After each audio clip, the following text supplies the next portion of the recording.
शेतकरी बांधवांनो नमस्कार. आपण आहोत बोरोळ या गावामध्ये. देवणी तालुक्यातील गाव आहे आणि या गावामध्ये हरभरा पिकाचं आपण निरीक्षण करणार आहोत. आणि ते निरीक्षण करत असताना या ठिकाणी कुठले प्रोडक्ट वापरलेले आहेत, काय रिझल्ट आहे आणि किती दिवस झालेला आहे पेरून, याबद्दल आपण जाणून घ्यायचे आहे. शेतकरी या ठिकाणी उपस्थित आहेत. सर, आपलं नाव काय?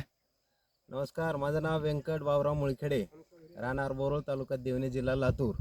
आमचं नाव गाव सीमावर्ती भागावर असल्यामुळं नदी पात्राच्या कडेला आहे. सोयाबीन आमचं पाण्यानं गेल्यानंतर आता लागलीच आम्ही हरभऱ्याची लावण केलेली आहे आणि 22 दिवस झालेले आहेत आता हरभऱ्याला.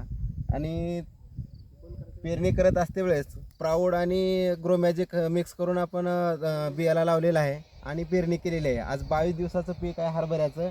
टवटवीत नंबर 1चं पीक आलेलं आहे आणि असाच प्रकारचं लोकांनी वापरावं यासाठी मी हे 2 शब्द तुम्हाला सांगत आहे.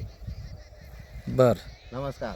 मग वापरलं का शेतकऱ्यांना? नंबर 1 कारण सोयाबीनला मला रिझल्ट आला होता सर, पण योगायोगानं पाणी येऊन गेलेलं आहे.